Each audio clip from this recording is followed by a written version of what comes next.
Welcome student, diploma engineering civil second year third semester, subject building construction यानी कि भवन निर्माण। तो बिल्डिंग कंस्ट्रक्शन में हम पेंटिंग के बारे में आपको बता रहे थे। आज का जो टॉपिक हमारा है इस्पात और अन्य धात्विक सतह पर पेंट करना, यानी कि जो हमारे स्टील स्ट्रक्चर होते हैं उन पर हम कैसे कैसे पेंट करते हैं। इस्पात और किसी भी अन्य धातु पर पेंटिंग की क्रिया समान होती है। पेंटिंग की क्रिया तो एक सी होती है, चाहे वो इस्पात हो या कोई भी धातु हो।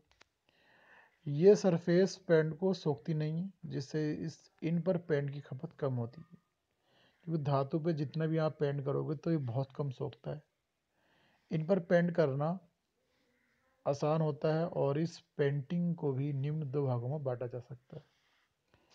इस्पात पेंटिंग को भी हमने दो जगह बांटा है, इस्पात की नई सतह पर पेंट करना और इस्पात की पुरानी सतह पर पेंट करना। जैसे कि पहले बताया था हमने, अगर दीवार पर हम बिल्डिंग में कलर कर रहे हैं तो कि पुरानी सतह पर पेंट करना, नई सतह पर पेंट करना। ऐसे ही इस्पात के अंदर भी है कि पुरानी सतह पर पेंट करना और नई सतह पर पेंट करना। इस्पात की नई सतह पर पेंट करना, नए सरफेस का तात्पर्य ऐसी सतह से है जिस पर पहले कभी पेंट न हुआ हो। ऐसी सतह पर पेंट करने की विधि निम्न प्रकार है। नंबर 1, सतह की तैयारी। सबसे पहले सरफेस को रेगमाल से अच्छी प्रकार से रगड़कर जंग को हटा देते हैं, और अगर सतह पर कुछ स्केल्स जमी है तो उन्हें भी हटा दिया जाता है। सतह की सफाई लोहे के तार वाले ब्रश से भी की जा सकती है। चिकनी सतह को साफ करने के लिए कास्टिक सोडे के घोल से धो लेते हैं और फिर उसे सुखा लेते हैं। धात्विक सतह का पुराना पेंट विलो लैंप की सहायता से आसानी से छुटाया जा सकता है। तो नई सतह पर हमें पेंट करना है तो रेगमाल से उस पर जंग हटा देते हैं, और ताकि हम उस पर आसानी से पेंट कर सकें।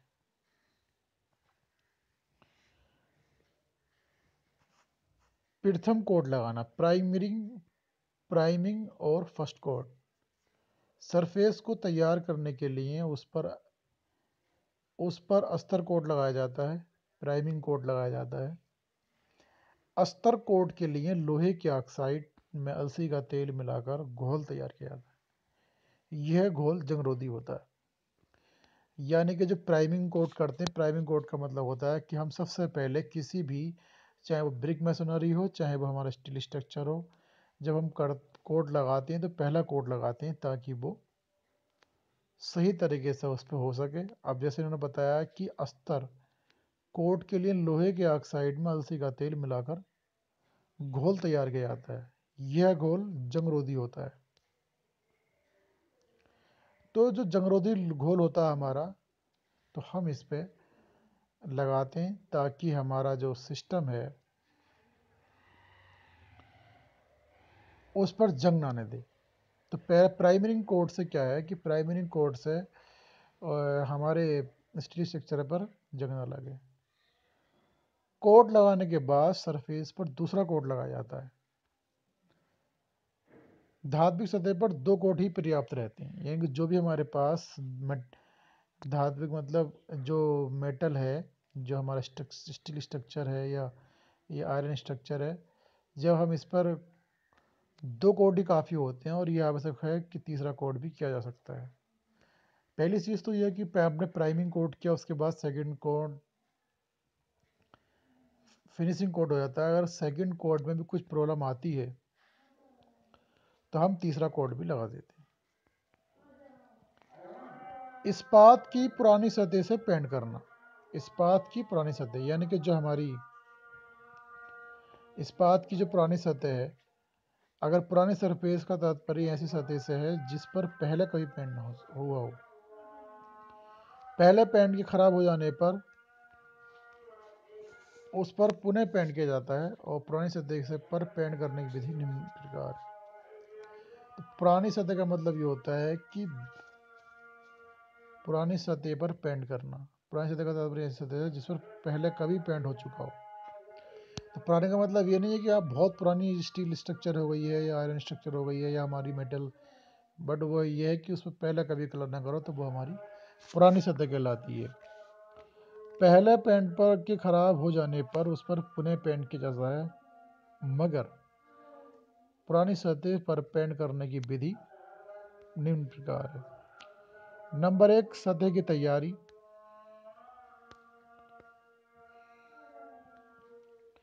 पुरानी सतह पर पेंट करने से पहले पुराने पेंट को अच्छी प्रकार से हटाकर सतह को साफ कर लेना चाहिए,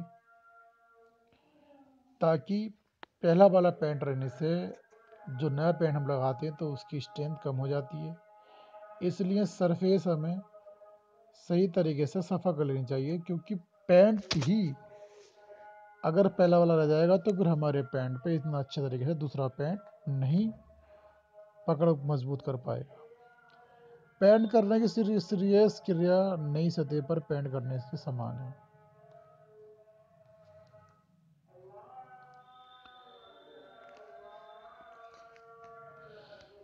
प्लास्टर की हुई दीवार पर पेंट करना। Painting on the plaster wall surface. Plaster की हुई सतह पर पेंट काफ़ी समय बाद जब चिनाई की नमी पूरी तरह सूख जाने पर किया जाना चाहिए। ताज़ा प्लास्टर की हुई सतह पर पेंट को सबसे बड़ा खतरा प्लास्टर में अनुभवी चूने की उपस्थिति से है। क्षारों के संपर्क में आने से पेंट खराब हो जाता है और पेंट के सूखने पर इसका बहुत प्रतिकूल इफेक्ट पड़ता है। इसलिए अगर संभव हो तो प्लास्टर की हुई सतह पर कम से कम 1 वर्ष तक पेंट नहीं करना चाहिए। इस दौरान दीवार पर सफ़ेदी या रंगीन पुताई की जा सकती है। अगर आपको किसी मकान पर, किसी बिल्डिंग में प्लास्टर पर पेंट करना है तो बेहतर होगा कि आप उसे 1 साल के बाद पेंट करें। अगर उससे पहले पेंट करते हैं तो हो सकता है कि किसी अनबुझे चूने की उपस्थिति से जो है कोई ब्लास्टिंग हो जाए, तो उससे क्या है कि हमारा पेंट पर एक इफेक्ट पड़ जाता है और उस पर निशान लग जाते हैं, फिर वो हमारा पेंट का सारी शाइनिंग ख़राब कर देता है। इसलिए हमें बेहतर ये है कि अगर हमें ज़्यादा अर्जेंट पेंट करना है तो कोई हमने पुताई उताई करा ली तो रंगीन पुताई, बट बेहतर यही है कि हमें कुछ समय बाद ही उस पर पेंट कराना चाहिए, मिनिमम 1-1.5 साल बाद। अगर किसी कारणवश प्लास्टर की हुई नई सरफेस पर पेंट करना ही हो तो सबसे पहले सतह पर जस्ते के सल्फेट या डिल्यूट घोल बनाकर उसका लेप पड़ दिया जाता है। यह घोल चूने के प्रभाव को निष्क्रिय कर देता है। अगर हमें बहुत जल्दी ही मतलब प्लास्टर किया है, हमें चाहते हैं कि पेंट करना है, तो उससे पहले क्या है, डिल्यूटेड घोल बनाकर उसका लेप पड़ जाता है और यह घोल चूने के प्रभाव को निष्क्रिय कर देगा। इसके बाद सरफेस को बिल्कुल समतल कर लेना चाहिए। कुछ स्थान पर सरफेस उभरी हो तो उसको रेगमाल से अच्छी प्रकार रगड़कर समतल कर लेना चाहिए और सतह की दरारों को प्लास्टर ऑफ पेरिस से भर देने के बाद पेंट के आधार को लगा देना चाहिए। लाल रेत सफ़ेद लेट के बराबर बराबर मात्रा लेकर उबले हुए अलसी के तेल में मिलाकर आधार कोट का मसाला बनाया जाता है। आधार कोट सूख जाने के बाद सतह पर पेंट किया जाता है। इसके लिए अच्छी क्वालिटी और इच्छित रंग का पेंट यूज किया जाता है। पेंट की अच्छी फिनिश प्राप्त करने के लिए सरफेस पर 2 या 3 कोट किए जाते हैं। इमल्सन पेंट से नई प्लास्टर सतह की पेंटिंग आसानी से की जा सकती है। इन पेंटों को क्षारीय प्रभाव की प्रतिरोध क्षमता काफ़ी अच्छी होती है। इमल्सन पेंट नम सतह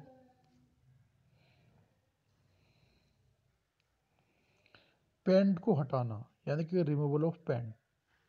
अब हम पेंट करा हुआ है तो पेंट को कैसे हटाएंगे, ये बहुत बड़ी समस्या है। जैसे हमने हमने पहले एक बार पेंट कर दिया, उसके ऊपर फिर हम दूसरे अपनी मर्जी के कलर का पेंट कराना चाह रहे हैं, तो पुराने पेंट की हुई सतह पर दोबारा पेंट करने के लिए पुराने पेंट को हटा लेना चाहिए। पेंट हटाने के लिए दो मेथड है। नंबर एक, पेंट को जलाना, burning the paint. Burning the paint, इस विधि में बिलो लैंप की ज्वाला को सतह पर लगाया जाता है, जिससे पुराने पेंट के उतरने लगते हैं। इस पेंट के बिलो लैंप की ज्वाला को सतह पर लगाया जाता है, जिससे पुराने पेंट की जो लेयर है वो छूटने लगती है, जिन्हें खुरच कर साफ कर दिया जाता है। यह विधि मेटेलिक सरफेस के लिए उपयुक्त और तीव्रगामी और मितव्ययी है, लेकिन लकड़ी की सतह पर इस विधि में बहुत सावधानी की आवश्यकता है, अन्यथा लकड़ी के रेशे झुलस सकते हैं। तो बर्निंग ऑफ दी पेंट जो मेथड हमारा है पेंट को हटाने का, तो कहीं ना कहीं मेटल के लिए तो ठीक है, बट ये हमारा वुड के लिए बेहतर नहीं है। तो जब आग लगाएंगे तो हो सकता है कि वुड में आग लग जाए, और मेटल पर तो यह है कि जैसे ही आप आग जलाएंगे तो वो मेटल के ऊपर जो हमारे पेंट की पहली लेयर थी वो धीरे धीरे सब लेयर हटने लगेंगी। तो जो ये बर्निंग मेथड है, यानी कि पेंट को जलाने का जो प्रोसेस है, तो ये ज़्यादातर इकोनॉमिकल अगर है तो वो सिर्फ मेटल के लिए है, ना कि वुड के लिए। नंबर 2 जो मेथड हमारा है वो है रासायनिक घोल का उपयोग।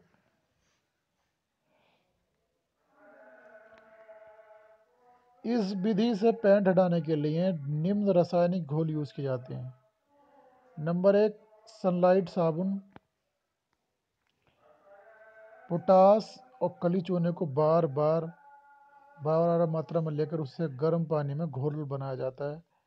इस घोल को सतह पर लगाकर 24 घंटे के लिए छोड़ दिया जाता है। इसके बाद सरफेस को गर्म पानी से धो दिया जाता है। तो इस मेथड से सनलाइट साबुन, पोटास, कली चूने को बराबर मात्रा में लेकर गर्म करके पानी के घोल को बनाया जाता है, और इस घोल को सरफेस पर 24 घंटे के लिए छोड़ा जाता है। इसके बाद सतह पर गर्म पानी से धो दिया जाता है। 2 भाग कली चूना और 1 भाग सोडे के पानी में क्रीम जैसा घोल बनाया जाता है, जिसे सरफेस पर फैलाकर 1 घंटे के लिए छोड़ दिया जाता है। अब इसको साफ पानी से धोने से पेंट आसानी से छूट जाता है। कास्टिक सोडे का पानी में घोल बनाकर उसे सतह पर लगाया जाता है। कास्टिक सोडा त्वचा पर सख्त जख्म कर देता है। इसके उपयोग में सावधानी बरतनी चाहिए। लकड़ी की सरफेस से इसे जल्दी से हटा देना चाहिए, अन्यथा लकड़ी के रेशे जो है ख़राब हो सकते हैं। और सरफेस पर अच्छी प्रकार धोकर साफ कर लेना चाहिए, ताकि सिरके से सतह को आदासीन कर लेना चाहिए। सरफेस पर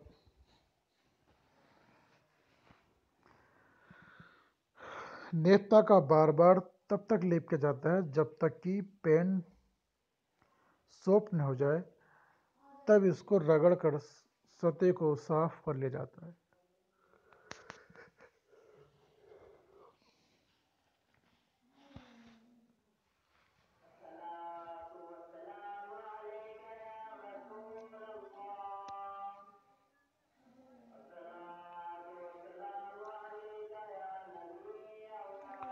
तो इन्होंने बताया कि कास्टिक सोडा का पानी जो घोल बनाकर सतह पर लगाया जाता है। कास्टिक सोडा जो हमारी स्किन के लिए बहुत ज़्यादा जख्म कर देता है, इसलिए इसमें सावधानी रखनी चाहिए।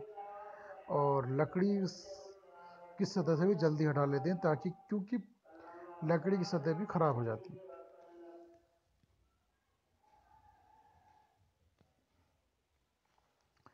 वाइट वॉशिंग यानी कि सफ़ेदी करना। वाइट वॉशिंग का मतलब होता है वह सफ़ेदी करना। बिल्डिंग की दीवारों पर सफ़ेदी करने से उनकी सजावट बढ़ जाती है। साथ ही थोड़ी सी मजबूती आ जाती। सफ़ेदी में शुद्ध चूने का यूज़ किया जाता है, इसलिए सफ़ेदी का प्रभाव कीटाणुनाशक भी होता है। अगर सरफेस पर रंगीन पुताई या डिस्टेम्पर आदि करना हो तो सफ़ेदी उनके लिए एक अच्छा आधार सतह प्रदान करती है। बिल्डिंगों में सफ़ेदी प्रति वर्ष की जानी चाहिए, लेकिन अगर यह अधिक गंदी नहीं हुई है तो एक वर्ष में अधिक का अंतराल भी किया जा सकता है। तो हमें जो सफ़ेदी करते हैं, वाइट वॉशिंग किसी दीवार पर करते हैं, तो बिल्डिंग की दीवारों पर सफ़ेदी करने से उनकी सजावट बढ़ जाती है और मजबूती भी आती है। सफ़ेदी में वाइट लाइम का यूज किया जाता है और इसलिए सफ़ेदी का प्रभाव कीटाणुनाशक भी होता है।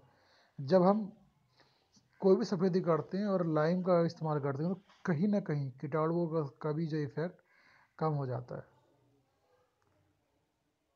और कलर वॉशिंग या डिस्टेम्पर आदि करना हो तो सफ़ेदी उनके लिए एक अच्छा आधार सतह प्रदान करती है। अगर हमें डिस्टेम्पर करना है, कलर करना है, तो सफ़ेदी की हुई सरफेस पर हम जब करेंगे तो वो और बेटर रहेगा, क्योंकि हमें ज़्यादा कोट नहीं लगाने पड़ेंगे।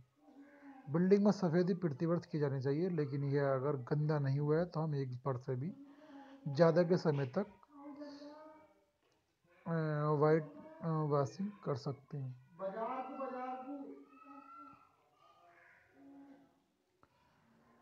सफ़ेदी के लिए सरफेस तैयार करना। सफ़ेदी जो सफ़ेदी हम करते हैं, वाइट वॉशिंग की सबसे अच्छी सजावट और अच्छा इफेक्ट प्राप्त करने के लिए आवश्यक है कि सफ़ेदी करने से पहले सरफेस को ठीक प्रकार से तैयार किया जाए और सरफेस की तैयारी निम्न प्रकार करनी चाहिए। नंबर 1, नई सरफेस की तैयारी। जो हम सरफेस बनाते हैं नई, तो अगर सफ़ेदी नई सतह वह सतह जिस पर पुताई पहली बार की जा रही हो पर करनी चाहिए। तो पहले सरफेस अच्छी प्रकार साफ कर लेनी चाहिए और सरफेस पर कोई भी धूल, गंदगी, जाला और कोई इत्यादि नहीं रहने चाहिए। अगर सरफेस अधिक चिकनी है तो इस पर सफ़ेदी ठीक प्रकार से नहीं चिपकेगी, इसलिए अधिक चिकनी सतहों को रेगमाल से थोड़ा रगड़ देना चाहिए। और अगर सरफेस पर चिकनाई के धब्बे लगे हैं तो उन्हें ठीक प्रकार छुड़ा देना चाहिए। सरफेस पूर्ण से सूखी होनी चाहिए। सरफेस जो हमारी पूरी सूखी हुई होनी चाहिए, क्योंकि अगर सरफेस सूखी हुई नहीं होगी तो बहुत ज़्यादा परेशानी होगी, क्योंकि जब सरफेस सूखी हुई नहीं होगी, नमी होगी, तो उसके अंदर गंदगी और यानी कि जो वो चिपकने की जो कला है कलर की, वो नहीं हो पाएगी। पुरानी सतह की तैयारी।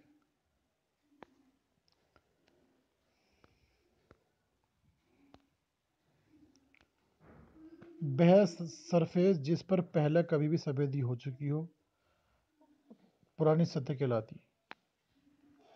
पुरानी सरफेस पर सफ़ेदी करने के लिए सरफेस को अच्छी प्रकार साफ कर लेना चाहिए।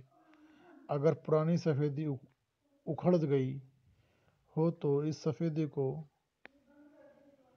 करनी तेज़ी से खुरच कर साफ कर देना चाहिए। यदि प्लास्टर कहीं से टूट गया है तो उसकी मरम्मत सफ़ेदी करने से पहले काफ़ी पहले कर लेनी चाहिए, जिससे कि सफ़ेदी करने के समय तक वह पूरी तरह सूख जाए। अगर सरफेस पर कोई चिकनी धब्बे पड़ गए हैं तो उनको कास्टिक सोडे के पानी और रेगमाल से खुरच कर साफ कर देना चाहिए। दीवारों में छोटे छोटे कीले आदि के छिद्रों को चूने की क्रीम से भर देना चाहिए। सफ़ेदी की सजावट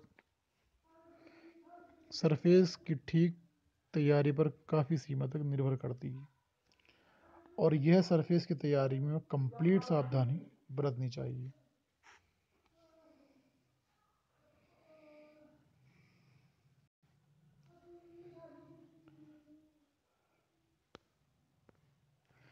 सफ़ेदी तैयार करना। तो सरफेस तैयार करने के बाद अब सफ़ेदी का घोल तैयार किया जाता है। सफ़ेदी के लिए उत्तम श्रेणी का शुद्ध मोटा सफ़ेदी चूना इस्तेमाल करना चाहिए।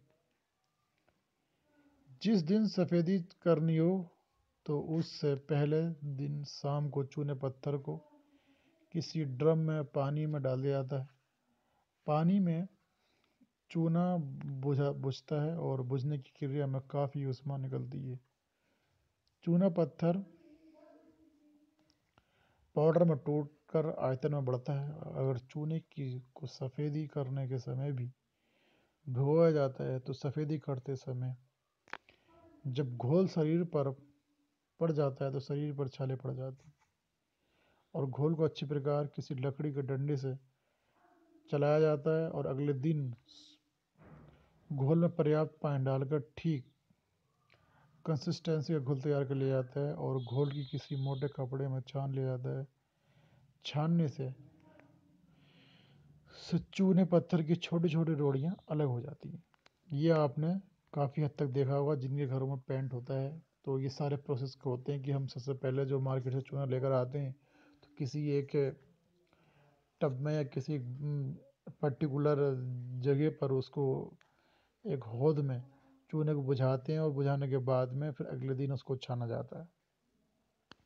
तो जो भी कीड़े जो भी हमारे कंकड़ होते हैं, पत्थर होते हैं, सब बाहर हो जाते हैं क्योंकि चूने के अंदर बहुत सारा पत्थर होता है और वो जब उसकी बुझने की क्रिया होती है तो बुझने के बाद में वो पत्थर हम उसको अलग कर देते हैं। घोल में थोड़ा गोंद या सरेस मिला दिया जाता है। गोंद मिलाने से सफ़ेदी दीवार पर अच्छी तरह चिपक जाती है और छूटती नहीं है। इसके बाद सफ़ेदी में नील मिला दिया जाता है। नील से पुताई की सफ़ेदी अच्छी आती है, सफ़ेदी सुंदर लगती है और घोल में थोड़ा कॉपर सल्फेट मिला दिया जाता है। नीला कीटाणुनाशक होता है और इस साथ ही सफ़ेदी की ग्लेयर को कम करता है।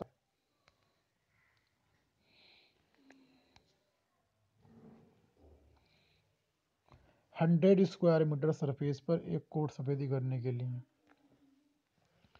100 स्क्वायर मीटर सरफेस पर एक कोट सफ़ेदी करने के लिए लगभग 10 किलो शुद्ध चूने की आवश्यकता होती है।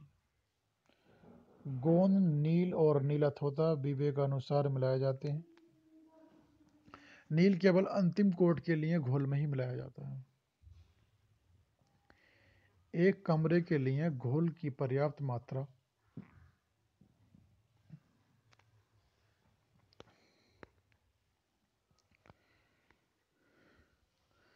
एक कमरे के लिए घोल की पर्याप्त मात्रा एक बार में ही तैयार कर लेनी चाहिए। इससे रंग की समानता बनी रहती है। सफ़ेदी करना, सफ़ेदी आवश्यकता अनुसार एक या अधिक कोटों में की जाती है। नई सरफेस पर 3 कोटों की आवश्यकता पड़ती है और पुरानी सरफेस पर 2 कोट किए जाते हैं। नई सरफेस पर 3 कोट की आवश्यकता होती है, पुरानी सरफेस पर 2 कोटों की आवश्यकता होती है। अगर पुरानी सफ़ेदी अधिक ख़राब नहीं हुई है तो एक कोट भी पर्याप्त रहता है। अब जैसे देखते हैं कि अभी हमारे घर में कलर है और हमने फिर दोबारा कलर करना है तो हम एक कोट भी काफ़ी सफिशिएंट रहता है। तो वो हमें डिपेंड करता है हमारे कलर की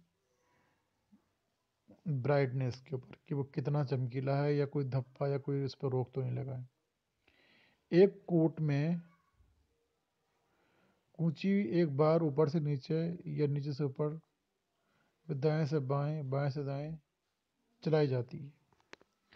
एक कोट में जो हमारा जो ब्रश होता है एक बार ऊपर से नीचे और नीचे से ऊपर, यानी कि अगर हम कोट कर रहे हैं तो पहले नीचे की ओर आए फिर हम ऊपर की ओर गए इसी एरिए पे, फिर हम दाएं गए फिर हम बाएं, तो हमारा एक कोट कहलाता है।